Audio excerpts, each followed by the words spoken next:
إلا بالله العلي العظيم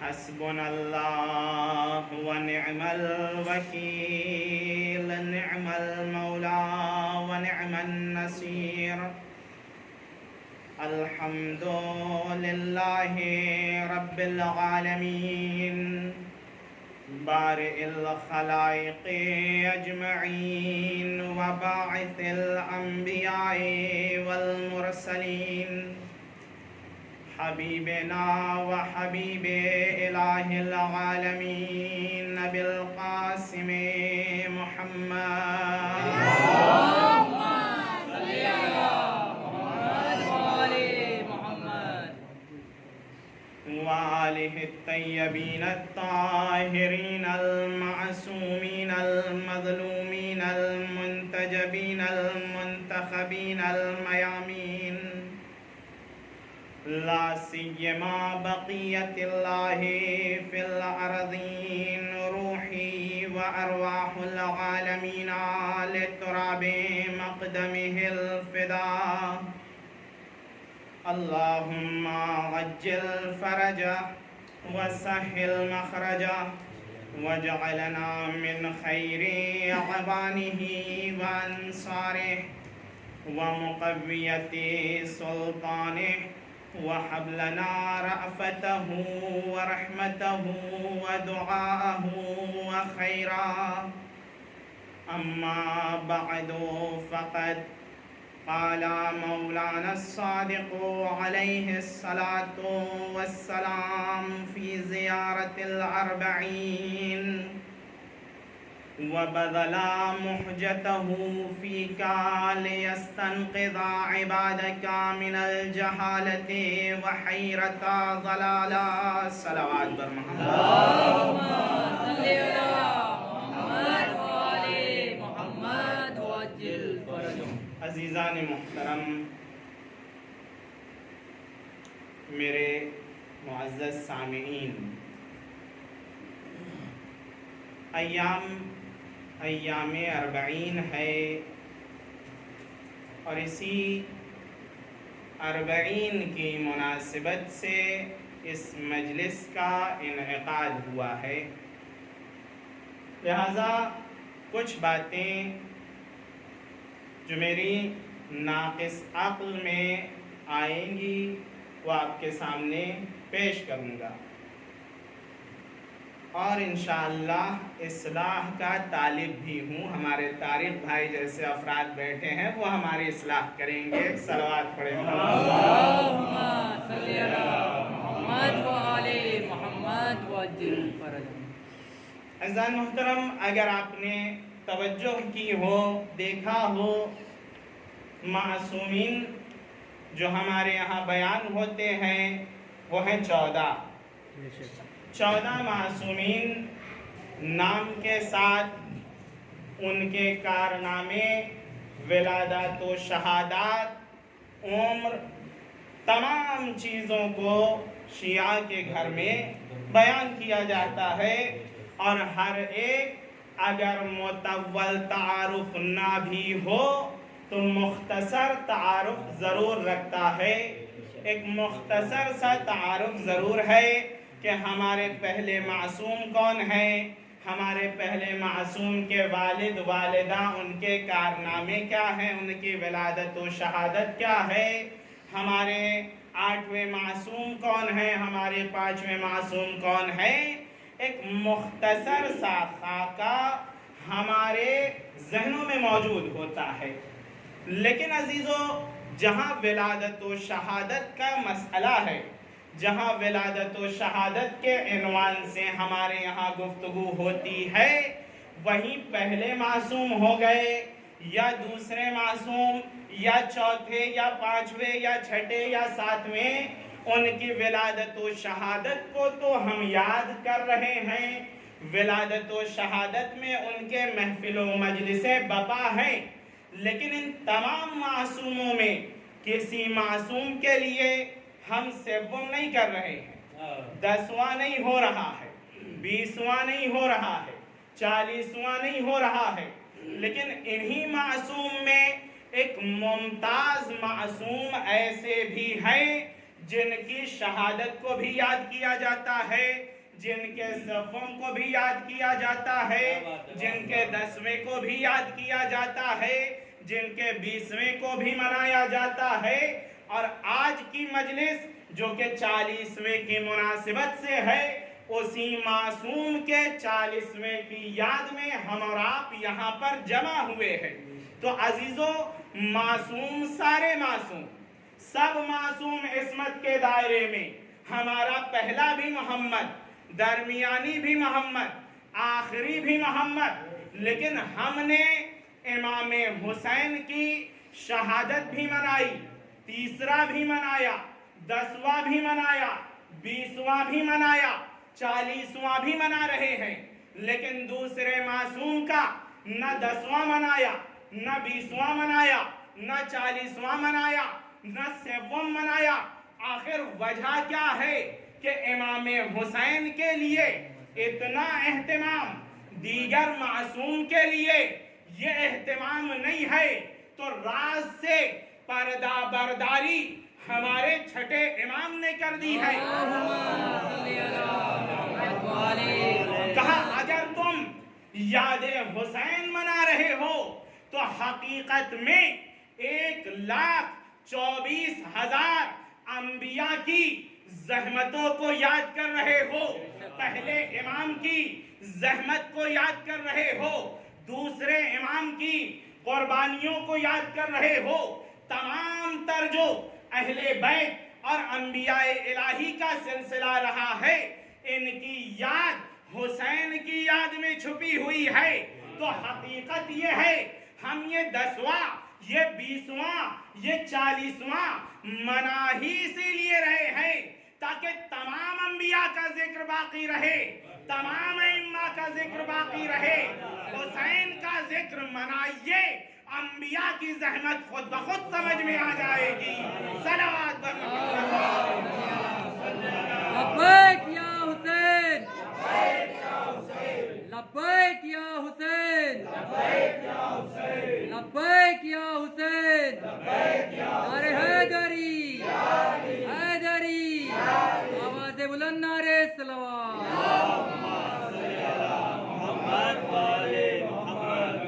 اور اگر غور کیا جائے تاریخ کربلا پر بہت ساری کتابیں لکھی گئی ہیں، شاید کاؤنٹنگ کے حساب سے جو 2012 تک جو کتاب کاؤنٹ ہوئی ہے وہ 98 لاکھ کتابیں ہیں جو کربلا کے حوالے سے صرف لکھی گئی۔ اگر ہم شروع کرتے ہیں آج سے اور ختم کرنا چاہیے 98 لاکھ کا نام صرف لکھنا، تو علماء یہ بتاتے ہیں کہ شاید 8-9 سال کی مدت درکار ہے کہ آپ نام لکھ لیں گے ان کتابوں کا۔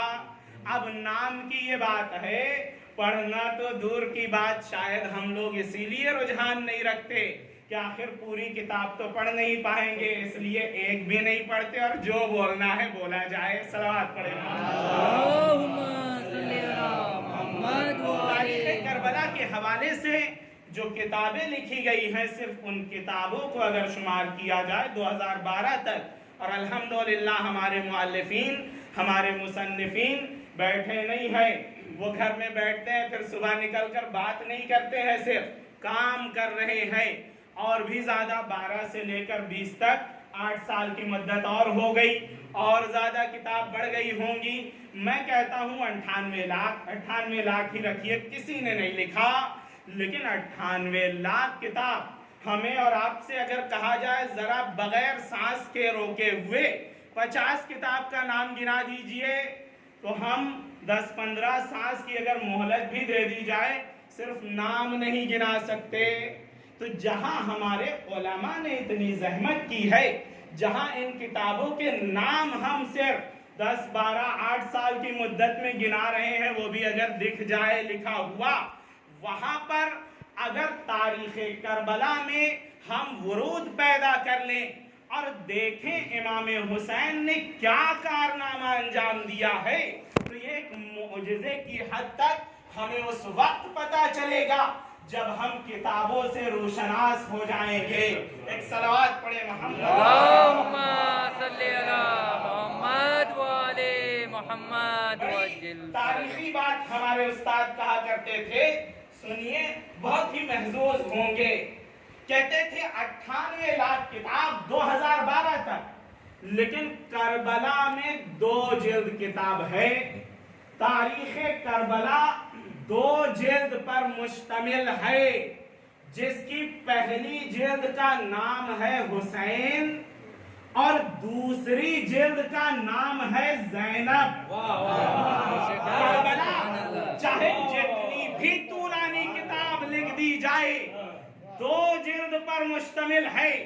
پہلی جلد کا نام حسین ہے, دوسری جلد کا نام زینب ہے, اور حسین کے اوراق میں حسین کی صفت ملے گی, لیکن زینب کے اوراق کو اگر دیکھا جائے تو اس میں سید سجاد چھپے ہوئے نظر آئیں گے. صلوات بر محمد.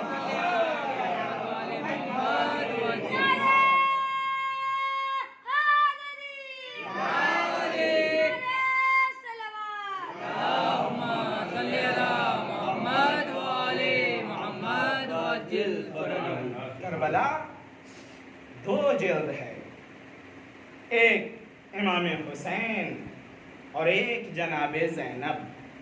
میں مصائب نہیں پڑھ رہا ہوں. اب یہ معجزہ اذکار ہے کہ تمام اہل بیت میں جو افراد ہیں ان کے فضائل نظر آتے ہیں اور مصائب نظر آتے ہیں. کیا بات. لیکن سید الشہداء اور جناب زینب کی ذات وہ ہے جن کے فضائل مصائب نظر آتے ہیں, جن کے مصائب ہی میں ان کی فضیلت چھپی ہوئی ہے. یہ ایک عجیب معاملہ ہے امام حسین اور جناب زینب کا. دوسری جلد جناب زینب, ان کے ورق میں جناب زینب نے خود کو قربان کیا اور چھپائے رکھا سید سجاد کو. ایک امام کو جناب زینب کے حوالے کیا گیا. بھائی امامت کہتے کسے ہیں؟ جو پوری کائنات کا محافظ بن جائے اسے کہتے ہیں امام. امام اس فرد کا نام ہے جو حیوان کی, انسان کی, بشریت کی, عالم کی حفاظت کرتا ہے. لیکن عجیب مرحلہ فکر ہے وہ فرد جو پورے عالم کے لیے حفاظت بن کر آ رہا ہے, اگر اس کا محافظ کسی کو بنایا گیا ہے تو وہ جناب زینب کو بنایا گیا ہے. صلوات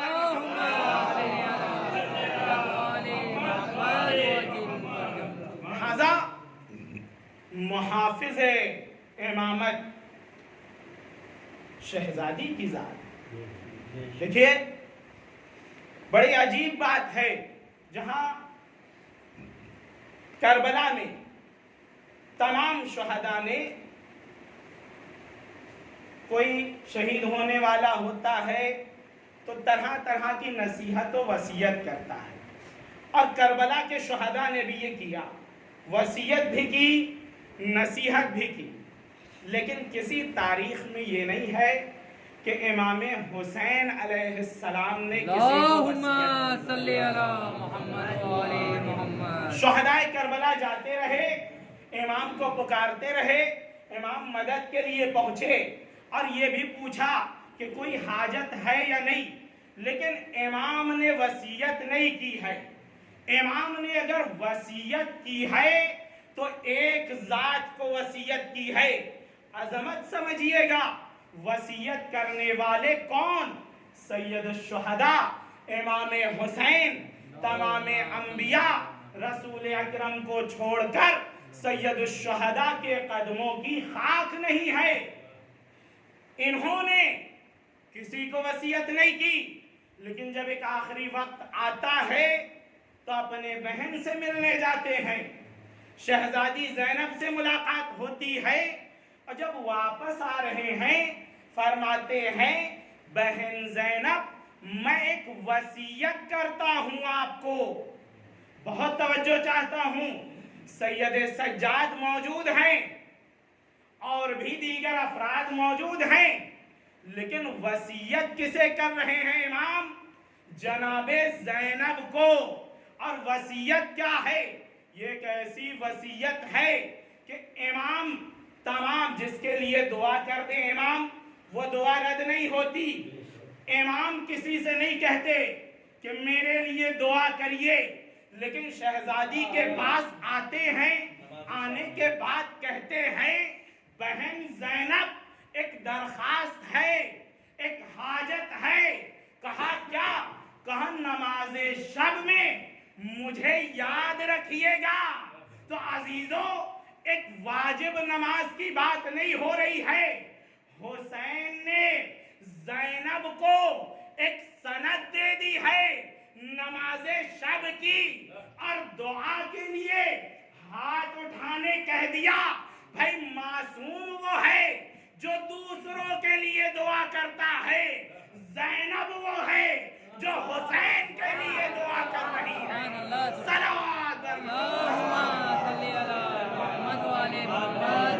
نعرہ حیدری حیدری, آواز بلند نعرہ صلوات.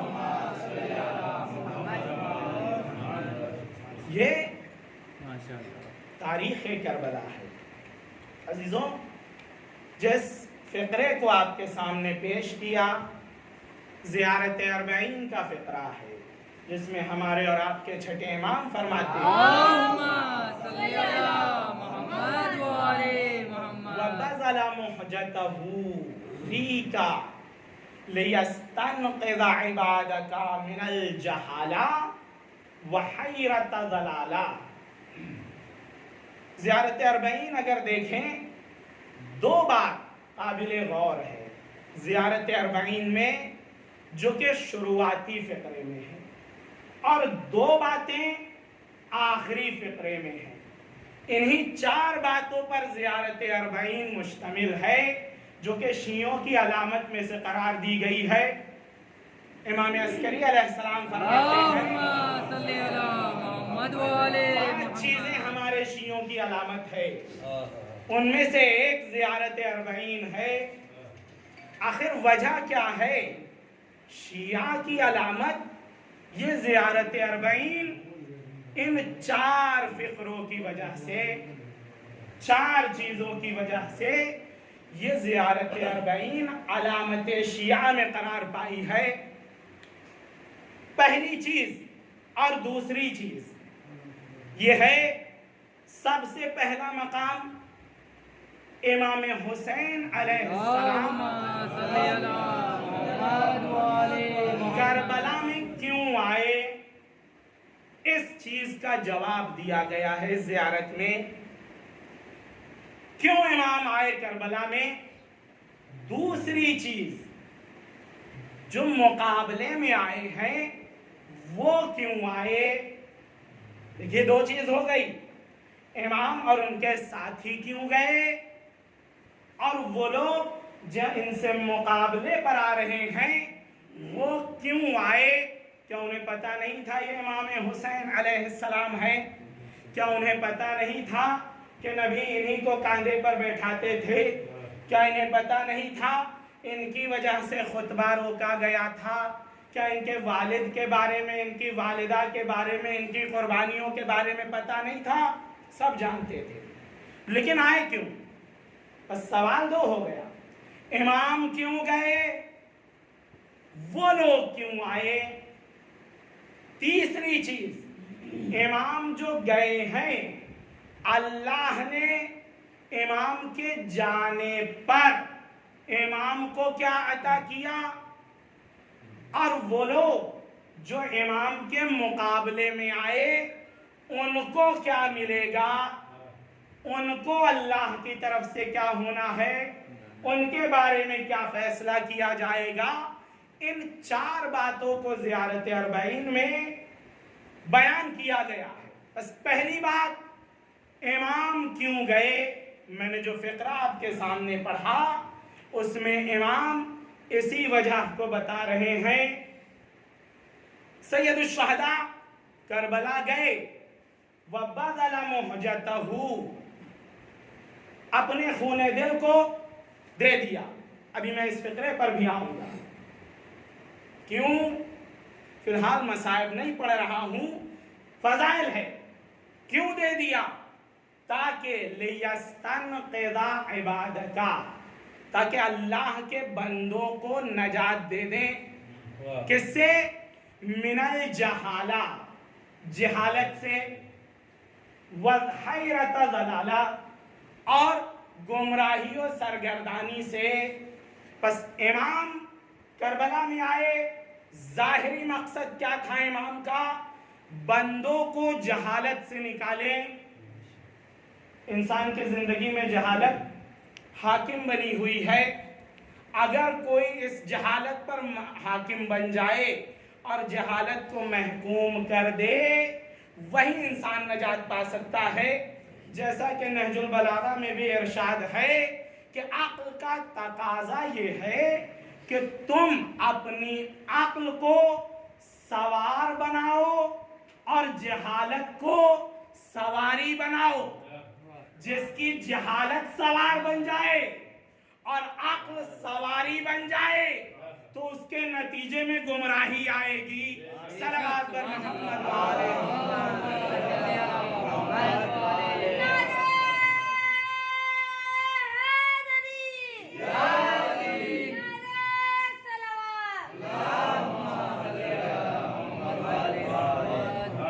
امام کیوں آئے؟ تاکہ لوگوں کو جہالت سے نکالیں. جہالت کیا تھی؟ کیا لوگوں کو پڑھنا لکھنا نہیں آتا تھا؟ نہیں.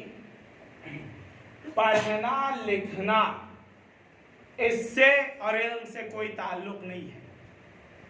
اسی طرح نہ پڑھنا اور نہ لکھنا بھی جہالت سے کوئی ریلیشن نہیں ہے اس کا. دیکھیے، ان پڑھ اور ہے، جاہل اور ہے. ہو سکتا ہے کہ انسان ان پڑھ ہو لیکن جاہل نہ ہو، اور ہو سکتا ہے کہ انسان بہت پڑھا لکھا ہو لیکن جاہل ہو. کفار عرب، کفار قریش بازار عکاظ میں کیا کیا کرتے تھے؟ مشاعرہ ہوتا تھا، فصاحت و بلاغت پر ناز کرتے تھے. قرآن کا جواب لینے آئے تھے نا، وہ قرآن کا جواب دینا چاہتے تھے. ایک ان پڑھ انسان تو قرآن کا جواب نہیں دے گا، بلکہ بہت پڑھا لکھا ہوگا. ان کی فصاحت و بلاغت کا چرچا تھا. خانہ کعبہ پر معلقات سبعہ نشاندہی کرتا ہے کہ وہ لوگ ان پڑھ نہیں تھے، بہت پڑھے لکھے تھے لیکن تھے جاہل. جب بھی توصیف بیان ہوتی ہے، ان کی صفت بیان ہوتی ہے، تو کہا جاتا ہے عرب کے جاہل بدو، حالانکہ ہم سے زیادہ پڑھے لکھے. ہم لوگوں میں جو بہت زیادہ باتیں کر رہے ہیں ان کو کہا جائے ذرا عربی میں 10 تک گنتی گنیے تو نہیں آئے گی، لیکن وہ لوگ فصاحت و بلاغت کے ماہر. اشعار لامیہ دیکھیے جو معجزہ قرار دیا گیا اس زمانے کا. اشعار میمیہ، قصیدہ میمیہ کو دیکھیے، قصیدہ فتحیہ کو دیکھیے. معلقات سبعہ جو لگے تھے اس کا کوئی جواب نہیں لا سکا تھا. یہ سب ان پڑھ نہیں تھے، پڑھے لکھے تھے، لیکن قرآن نے بھی ان کو جاہل کہا، نبی نے بھی ان کو جاہل کہا، معاشرہ اسلامی نے بھی ان کو جاہل کہا. تو پتہ یہ چلتا ہے علم کا تعلق صرف پڑھنے اور لکھنے سے نہیں ہے. ممکن ہے کہ انسان کتابیں پڑھا ہو لیکن جاہل ہو، اور ممکن ہے کہ انسان کتابیں نہ پڑھا ہو، ان پڑھ ہو لیکن عالموں سے بہتر نکل آئے. صلوات پر محمد. آخر نبی کا واقعہ یہی ہے. آتا ہے، آنے کے بعد وہ شخص کہتا ہے یا رسول اللہ انصحنی، نصیحت فرمائیے مجھے. میں نے سنا ہے کہ آپ بڑی اچھی نصیحت فرماتے ہیں، میں ایک صحرا نشین ہوں، صحرا سے آیا ہوں. نبی نے فرمایا فَمَن يَعْمَلْ مِثْقَالَ ذَرَّةٍ خَيْرًا يَرَهُ وَمَن يَعْمَلْ مِثْقَالَ ذَرَّةٍ شَرًّا يَرَهُ. کہا بس کافی ہے. کیا پڑھا لکھا تھا؟ نہیں، ان پڑھ تھا، بدو تھا، لیکن آیا قرآن کی ایک آیت سنتا ہے، کہتا ہے میری پوری زندگی کے لیے یہ کافی ہے کہ جو ذرہ برابر بھی نیکی کرے گا اس کی جزا ملے گی، اور جو ذرہ برابر بھی برائی کرے گا اس کی سزا ملے گی. میری پوری عمر کے لیے یہ آیت کافی ہے. چلا گیا. نبی نے کیا فرمایا؟ رجع فقیہا. یہ انسان یہاں سے پلٹا ہے. آیا تھا بدو لیکن پلٹا ہے فقیہ، پلٹا ہے دین کو سمجھ کر. تو دین پڑھنا بڑی بات نہیں ہے، دین کو سمجھنا بڑی بات ہے. صلوات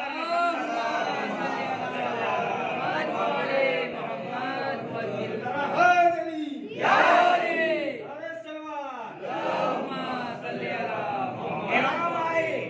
کیوں؟ ایک کام کیا امام نے. دیکھیے تحفہ، اگر ہم اور آپ کسی کو تحفہ دینا چاہتے ہیں تو دو چیز کا خیال کریں گے، ایک اپنی حیثیت اور ایک سامنے والے کی حیثیت.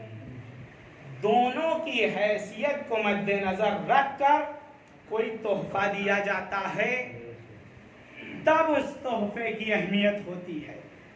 اگر آپ اپنی حیثیت کو مد نظر نہ رکھیں، فرض کر لیں بہت مالدار لیکن تحفہ 2 روپے والا دے دیں، تب بھی آپ کی برائی ہوگی. غریب انسان ادھر ادھر سے قرض لے کر، پیسہ لے کر، ادھار باڑی کر کے 1 لاکھ روپے کا تحفہ دے دے، تب بھی اس کی برائی ہوگی.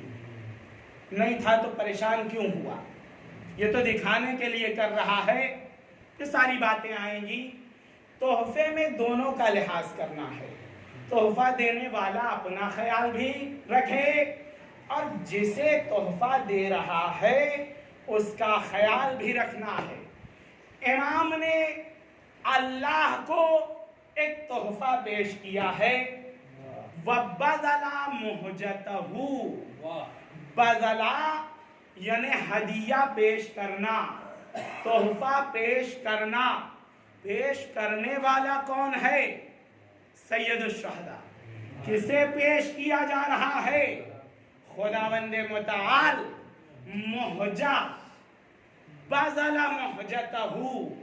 انسان پوری عمر کماتا ہے، بہت محنت و مشقت کرتا ہے، بہت پیسہ جٹا لیتا ہے، لیکن خدا نخواستہ ڈاکٹر کہے کہ آپ کی پوری دولت خرچ کرنی ہے ورنہ 2 دن بعد آپ کا کام تمام ہے. اگر پوری دولت خرچ کر دیا آپ نے تو 1 سال اور زندہ رہیں گے. پوری دولت دے دیتا ہے تاکہ 1 سال اور زندگی مل جائے. پس زندگی انسان کے لیے سب سے زیادہ اہم ہوتی ہے. محجت کہتے ہیں اس خون کو جو دل میں ہوتا ہے. دل کا خون اگر نکل جائے انسان کی جان ختم ہو جاتی ہے. سید الشہداء نے اللہ کو ایک تحفہ پیش کیا. وَبَذَلَ مُحْجَتَهُ. امام نے اپنے دل کا خون اللہ کو تحفے میں پیش کیا ہے. یہ وہ خون ہے، انسان کی جان کا دار و مدار اسی خون پر ہے. انسان اپنی زندگی بچانے کے لیے سب کچھ خرچ کر دیتا ہے، لیکن امام نے اسی زندگی کو تحفہ دے دیا ہے اللہ کو اور اللہ کے حوالے کر دیا. کیوں؟ تاکہ اللہ کے بندوں کو جہالت سے بچا سکے، گمراہی سے بچا سکے. اب دوسرا مرحلہ جب امام نے یہ کیا تو اب اللہ کیا کرے گا امام کے لیے؟ بھائی ایک بہت مختصر سا واقعہ ہے. بادشاہ تھا، جا رہا تھا ایک صحرا میں، پیاس کی شدت، بھوک کی شدت، ختم ہونے والا تھا، اب مرنے والا تھا.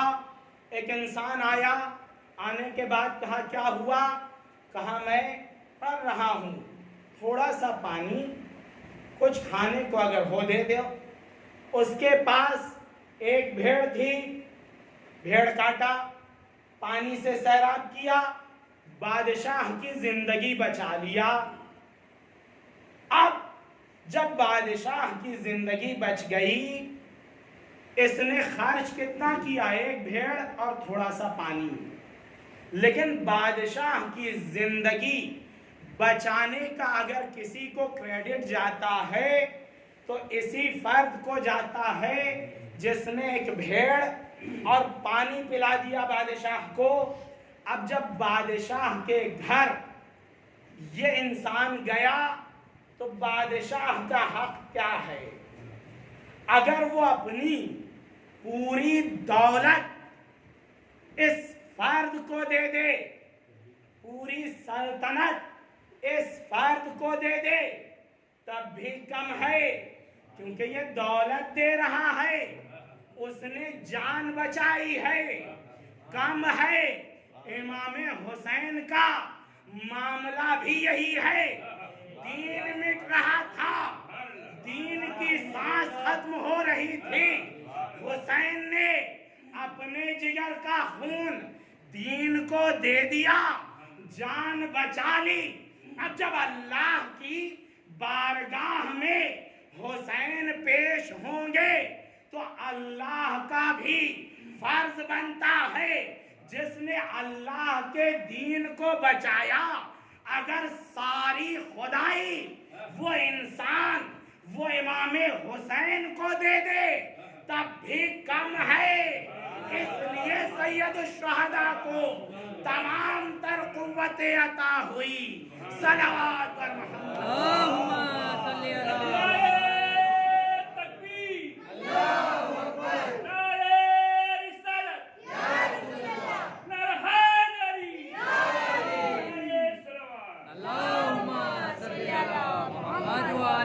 یہی تھا. آتا ہے ایک شخص ہمارے سید الشہداء امام حسین علیہ السلام کے پاس آتا ہے. صلوات پڑھ دیں کہتا ہے مولا میری والدہ کا انتقال ہو گیا، مال و منال پراپرٹی بہت ہے، لیکن کہاں کیسے، وصیت نامہ کہاں ہے، مال کہاں ہے، یہ مجھے نہیں پتا ہے. بس اس نے کہا ہے کہ جب میں مر جاؤں تو جا کر امام حسین کو کہہ دینا، وہ سارے مسائل کو حل کریں گے. عقل مند کی علامت ہی یہی ہے. جب بچوں کو دینداری اور امامت کی شناخت کروانی ہوتی ہے تو وہ زبان سے نہیں کرواتے ہیں، عمل سے کرواتے ہیں. اور ضعیفہ نے ایک ایسا عمل کیا ہے کہ بچے خود سمجھ جائیں کہ جو چھپی ہوئی وصیت نکال سکتا ہے وہ کھلے ہوئے ایمان کو بھی بیان کر سکتا ہے. صلوات پر محمد.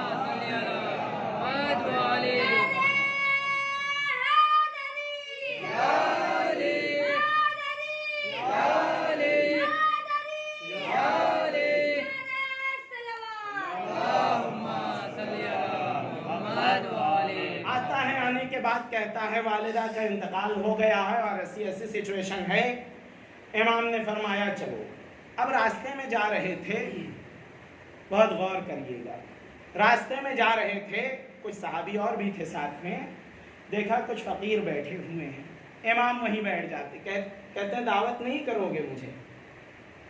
کون کہہ رہا ہے اور کیا کہہ رہا ہے؟ کہا دعوت نہیں کرو گے ان فقیروں کو جو گدائی کر کے آئے ہیں، روٹی وغیرہ لے کر آئے ہیں، بیٹھے ہیں، کھانا چاہتے ہیں. امام نے فرمایا میری دعوت نہیں کرو گے؟ کہا مولا آئیے دیکھیے، دو چیز ہیں، یہ بھی ہو سکتا تھا کہ امام جہاں بیٹھ رہے ہوں، جہاں جا رہے ہوں، ان کو بھی لے جایا جائے۔ امام نے یہ نہیں کیا، ان کی طرح خود بیٹھے، یعنی بتا دیا جو ہمارا شیعہ ہوگا اس کے دل میں تکبر نہیں ہوگا، وہ دوسروں کو اٹھانے سے پہلے خود ان کی طرح بن کے دکھا دے گا۔ صلوات پر بیٹھ جاتے ہیں، ایک لقمہ روٹی کھایا، کہا اب میں نے تمہاری دعوت قبول کر لی۔ دعوت دینے والے کا بھی کچھ حق ہے، اور جس کی دعوت دی گئی ہے اس کا بھی میزبان پر کچھ حق ہے۔ کہا مولا کیا حق ہے میزبان پر؟ کہا اگر میں تمہاری دعوت کروں تو اب قبول کرنا ہوگا تم کو، یہ ہے حق۔ کہا مولا جیسا آپ فرمائیں۔ کہا میں نے تمہاری دعوت کو قبول کیا، تم میرے گھر آؤ، میری دعوت کو بھی قبول کرو۔ مدد کرنے کے بہت سے طریقے ہیں، لیکن جو طریقہ اہل بیت نے بتایا ہے اس میں لینے والے کی بھی آبرو حفظ ہے اور دینے والے کی بھی آبرو حفظ ہے۔ صلوات بر محمد۔ بہرحال یہ لوگ جاتے ہیں دعوت میں، اور امام نے بے نیاز کر دیا، فقیری کی زندگی سے نکال کر کام کاج میں لگا دیا۔ دیکھیں آج اکنامک کے بارے میں بہت بحثیں کی جا رہی ہیں، بہت زیادہ کتابیں لکھی جا رہی ہیں۔ اہل بیت نے جو اکنامکس بتائی ہے اگر اس کو غور کر لیا جائے، یہی سمپل سادی حدیثیں اگر اس کو قانون اکنامک قرار دیا جائے تو اسلامی اکنامک سے بہتر کوئی اکنامک ہو ہی نہیں سکتی۔ آج کہا جا رہا ہے نا فقر مٹاؤ، کام تقسیم کرو، اس سے بہتر کیا ہو سکتا ہے کہ معاشرے سے 4 بیکار لوگوں کو کارمند بنا دیا امام نے۔ کیا یہ اکنامک سے کم ہے؟ حضرت جا رہے تھے امیر المومنین علیہ السلام، دیکھا، بہت توجہ چاہتا ہوں، جب اکنامک کی بات آ گئی ہے تو ٹھیک ہے، میرا موضوع بھی ہے اکنامک کی بات آ گئی ہے تو سنتے جائیے۔ امام جا رہے تھے، ایک اونٹ تھا، اونٹ پر ایک بوجھ لدا ہوا تھا۔ امام نے جب اونٹ کو کھینچتے ہوئے لے جا رہے تھے امام، بہت سارے لوگوں نے دیکھا، یہ خلافت کا دور تھا حضرت کے، بہت سارے لوگوں نے دیکھا امام وقت اونٹ کو سوق دے رہے ہیں، کھینچ رہے ہیں، اور اس پر کچھ بوجھ ہے۔ فرمایا یہ کیا ہے؟ امام نے فرمایا 1,00,000 درخت ہیں۔ بہت توجہ چاہتا ہوں، 1,00,000 درخت ہیں۔ بہت زیادہ اکنامک کا دم بھرنے والے آئے اہل بیت سے سیکھے اکنامک کہتے کسے ہیں، اقتصاد کا معنی کیا ہے۔ لوگوں نے مسخرہ کیا، مذاق کیا، کہا یہ 1,00,000 درخت ایک اونٹ پر لاد کر لے جا رہے ہیں۔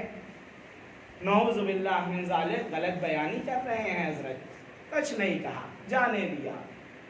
3 سال گزر گئے، حضرت نے چند لوگوں کو دعوت دی، بلایا، دیکھا کھجور کے درخت لگے ہوئے ہیں، 1,00,000 درخت۔ لوگ آئے، مولا اتنا اچھا درخت، اتنی کھجوریں۔ امام نے کاتب کو بلایا، کہا کاتب کو بلایا جائے۔ کاتب کو بلایا گیا، کہا علی ابن ابی طالب، صلوات پڑھیں، اس باغ کو جس میں 1,00,000 درخت ہیں تمام مسلمانوں کے لیے وقف کرتا ہے۔ پھر رجوع کیا ان لوگوں کی طرف. کہا جانتے ہو یہ کیا ہے؟ کیا ہے؟ کہا یہ وہ کھجور کی گٹھلیاں ہیں جسے کھا کر لوگ باہر پھینک دیتے ہیں. 1,00,000 گٹھلیاں تھی. میں گیا ہوں, ہر گٹھلی کو جمع کیا ہے اور اونٹ پر لاد کر لایا ہوں. 1,00,000 درخت لگا رہا ہوں اور اس سے لاکھوں لوگوں کا پیٹ بھرے گا. اکنامک اقتصاد چاہیے اہل بیت سے, جسے ہم ضائع سمجھتے ہیں. امام میں وہ ہنر ہے کہ اس سے لاکھوں کا پیٹ بھر سکتے ہیں. صلوات پر لبیک یا حسین, لبیک یا حسین, لبیک یا حسین, نعرہ حیدری, نعرہ صلوات. اسلام کوئی سمجھے تو, اہل بیت کی باتوں کو سمجھا تو جائے, تب سمجھ میں آئے گا کہ جو باتیں اہل بیت نے بیان فرما دی ہے ہر فیلڈ میں بے نیاز بنا دیا ہے. ایک محقق تھے, ایک کتاب لکھ رہے تھے کہ کیا کسی علم میں بحث بلڈنگ اسٹرکچر کی ہوئی ہے یا نہیں. آسمانی کتابوں کی بات کر رہے تھے. کہا نہیں, اسٹرکچر کے بارے میں کہیں نہیں آیا ہے. بعد میں شیخ سند صاحب ہیں نجف میں, ایک مجتہد ہیں, انہوں نے ان کو بلایا. بہت بڑا عالم دین تھا یہ, اس کا اسٹرکچر کا. بلایا, کہا تمہارے یہاں اسٹرکچر کے کتنے قاعدے موجود ہیں؟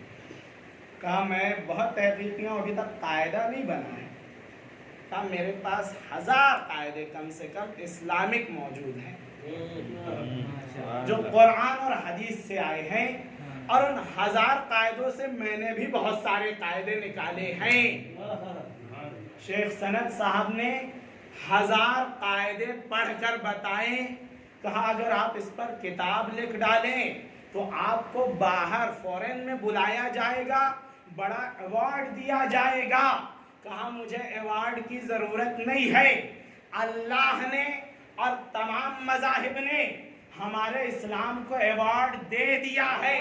اب میرا کمال یہ ہے کہ میں ایک صحیح مسلمان بن جاؤں, مجھے وہ ایوارڈ مل گیا ہے. صلوات آئے لوگ بحث کرتے ہیں, آئے اسٹرکچر کی بحث لائیے. قرآن میں موجود ہے, احادیث میں موجود ہے, 22 آیتیں موجود ہے اسٹرکچر کے بارے میں, جن پر کتابیں لکھی جا رہی ہے آج کل. احادیث میں لاتعداد. بحث کوئی کرے, آئے صرف یہ بول دینے سے کہ ہم کو نہیں ملا بس نہیں ہے, کام نہیں بننے والا. ہم اور آپ ڈھونڈیں گے تو بہت ساری چیزیں مل جائیں گی. ایک فقیہ کے پاس آنا پڑے گا جس نے سمجھا وہ دین کو. بہرحال امام حسین کو بلایا گیا. امام جاتے ہیں, راستے میں فقیر والا واقعہ. اب اس عورت کے پاس پہنچے جو مر چکی ہے. امام نے کہا قم باذن اللہ, اللہ کے حکم سے اٹھ جا. وہ عورت اٹھ گئی. اٹھنے کے بعد پہلا کلمہ کہا کہ میری آخری وصیت یہ تھی اور دلی خواہش یہ تھی کہ میں مرنے سے پہلے آپ کو دیکھ لوں. مرنے سے پہلے آپ کو دیکھنا چاہتی تھی, اس لیے چالاکی کی میں نے, وصیت چھپا دیا تاکہ آپ کی زیارت ہو جائے. صلوات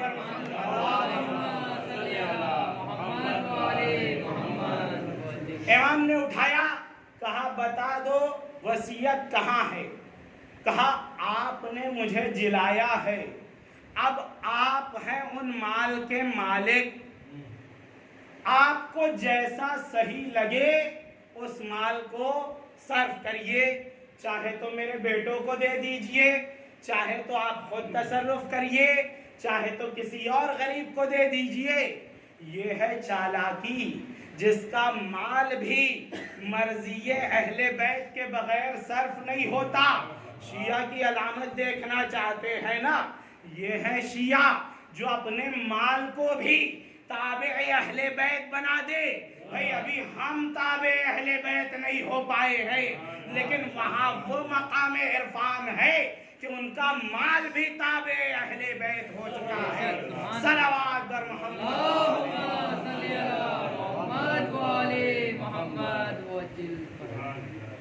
دوسری وجہ کیوں مقابلے میں آئے لوگ امام کے، خلاصہ اگر کیا جائے تو ایک چیز دنیا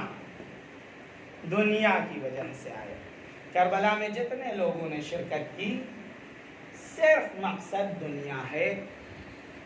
طبری کہتا ہے، طبری اہل سنت والجماعت کے ایک عالموں میں سے، طبری کہتا ہے میں نے سید الشہداء کے مقابلے میں آنے والوں میں سے ہر ایک کے شجرے کو کھنگالا، کوئی بھی حلال زیادہ نظر نہیں آیا۔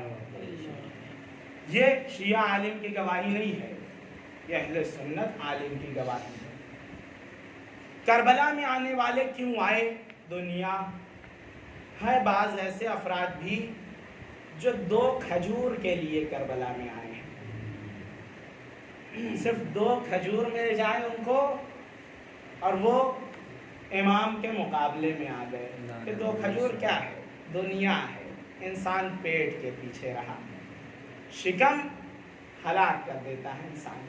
کچھ ایسے بھی ہیں جن کے چھت نہیں تھی گھروں پر، اور یزید کی طرف سے یہ آرڈر تھا کہ اگر وہ چلا گیا تو اسے کھجور کی ڈالی والی چھت مل جائے گی۔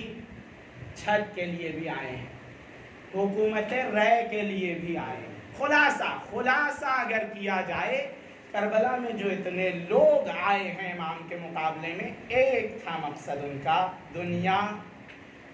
اتنی بری چیز ہے یہ دنیا۔ اگر ہمارا دعویٰ یہ ہے کہ ہم اہل بیت کے چاہنے والے ہیں، اب دوسری طرف سے دنیا طلبی بھی ہے، تو یاد رکھیے گا کہیں نہ کہیں جا کر ہم نعمت حسین کو اپنے ہاتھ سے کھو دیں گے، اور یہ دنیا ہمارے ہاتھ میں رہ جائے گی، کیونکہ یہ ضد ہے ایک دوسرے کی۔ اگر دنیا ہے، دنیا پرستی ہے، اہل بیت اس دل میں نہیں آ سکتے۔ سننے والی بات ہے، ہزاروں دفعہ میں نے بھی سنا ہے، آپ نے بھی سنا ہے، اور سب ہی یہی کہتے ہیں کہ ہاں صحیح بات ہے، عملی زندگی میں لانا ہے اس کو۔ اگر دنیا پرستی ہے، اہل بیت کا دامن ہم ابھی پکڑ نہیں پائے، کیونکہ جس ہاتھ میں دنیا ہے اس ہاتھ میں اہل بیت کا دامن آ ہی نہیں سکتا۔ کیوں؟ دنیا کی وجہ سے ہم اہل بیت کو چھوڑ سکتے ہیں، اس لیے صرف اہل بیت کو لینا ہے، اور قرآن کو پھر قرآن و اہل بیت بتائیں گے کہ دنیا میں کون سی چیز آپ کو لینی ہے اور کون سی چیز نہیں لینی ہے۔ ایسا نہ ہو دنیا لینے کے بعد ہم یہ سوچیں کہ قرآن میں سے کون سی آیت لینی ہے، کون سی نہیں لینی ہے، اہل بیت میں سے کون سے فرمان کو لینا ہے، کون سے کو نہیں لینا ہے۔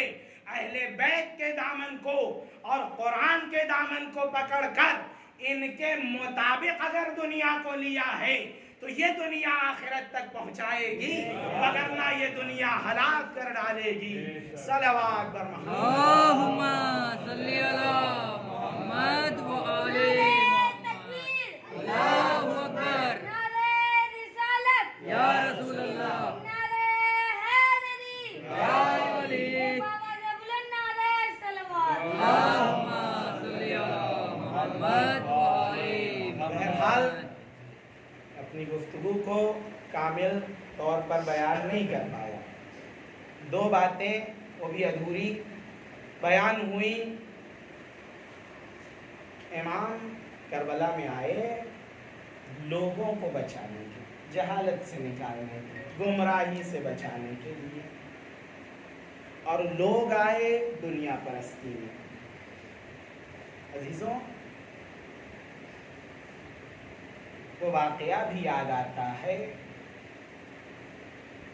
یہی 40 کا واقعہ ہے، چہلم کے نزدیک کا واقعہ ہے۔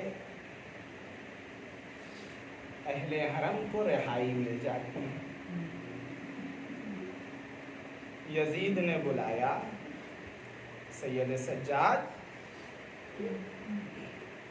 مدینے جانا ہے، ہم آپ کے لیے سواریاں حاضر کر رہے ہیں، حشم و خدم حاضر کر رہے ہیں، وہ آپ کو مدینے چھوڑ آئیں گے۔ امام سجاد نے فرمایا میں اپنی پھوپھی کے بغیر کوئی فیصلہ نہیں لے سکتا۔ ارے زینب وہ ہے جو اپنے بچوں پر بھی روئی نہیں ہے۔ سید سجاد آتے ہیں، آنے کے بعد کہتے ہیں پھوپھی اماں یزید نے رہائی دے دی ہے، اب یزید کہتا ہے مدینے جانا ہے، آپ کو عزت و احترام سے چھوڑ دیا جائے گا۔ ارے زینب نے کہا یزید سے کہہ دینا ہم نے حسین پر ابھی کھل کر گریہ نہیں کیا ہے، ارے حسین پر رونا چاہتے ہیں، پہلے حسین پر روئیں گے اور مدینے نہیں جانا ہے، کربلا معلیٰ جانا ہے۔ ارے ہم نے ابھی اپنے لاشوں پر گریہ تک نہیں کیا۔ اجرکم علی اللہ، اللہ آپ کو کوئی غم نہ دے سوائے غم اہل بیت کے۔ سید سجاد نے یہ پیغام پہنچا دیا۔ یزید نے کہا آپ کی مرضی ہے، جب تک رکنا چاہے رکے اور جہاں جانا ہے چلے جائیں۔ ارے مجلس عزا برپا ہوئی یزید کے محل میں، لیکن وہ وقت بھی آ جاتا ہے جب رہائی ملتی ہے۔ ایک مرتبہ قافلہ تیار ہوتا ہے، قافلہ چلنا چاہتا ہے، دیکھا ایک بی بی نہیں ہے، ارے رباب حاضر نہیں ہے۔ زینب نے کہا رباب کہاں ہے؟ ایک مرتبہ زندان میں آئی، ارے رباب نے ایک قبر پر اپنے آپ کو گرا لیا ہے۔ رباب کہتی ہے ارے بیٹی رہائی مل گئی۔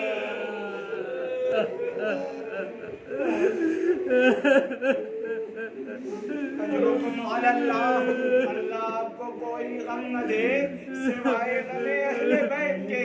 ایک مرتبہ قافلہ کربلا معلیٰ کی حدود میں پہنچ جاتا ہے۔ جب کربلا معلیٰ کی حدود میں قافلہ پہنچتا ہے، شہزادی زینب نے کہا سید سجاد پہلے مجھے اپنے بھیا حسین کی قبر پر لے چلو۔ اور ایک مرتبہ شہزادی کا ہاتھ پکڑا، سید سجاد نے اشارہ کیا ہاں ہونا مہت ملائکۃ اللہ۔ اے پھوپھی اماں آپ کے بھائی کی قبر یہ ہے۔ اجرکم علی اللہ، اللہ آپ کو کوئی غم نہ دے سوائے غم اہل بیت کے۔ ایک مرتبہ شہزادی نے خود کو اونٹ سے قبر حسین پر گرایا، صلی علیکہ ملائکۃ السماء وہذا حسین مرمل بالدماء۔ اے نانا آپ پر فرشتوں نے صلوات بھیجی، لیکن آپ کا بیٹا حسین اپنے خون میں غلطہ پڑا رہا۔ اجرکم علی اللہ، اللہ آپ کو کوئی غم نہ دے سوائے غم اہل بیت کے۔ جانتے ہیں دوسری طلب جو سید سجاد سے جناب زینب نے کی ہے وہ کیا کی ہے؟ ہونا تو یہ چاہیے تھا کہا جائے میرے بچوں کی قبر کہاں ہے، لیکن سید سجاد سے یہ نہیں کہا میرے بچوں کی قبر کہاں ہے۔ اور ایک مرتبہ کہا اے بیٹا سید سجاد میرا عباس مجھ سے ملنے نہ آیا، میرے عباس کی قبر نشاندہی کری۔ ایک مرتبہ نہر کے کنارے پہنچتی ہے، اے بھیا عباس، بازوؤں کو قلم کر دیا، زینب ورنہ بہت مغموم تھی، زینب سے ملاقات نہ کی۔ الا لعنت اللہ علی القوم الظالمین، فسیعلم الذین ظلموا ای منقلب ینقلبون۔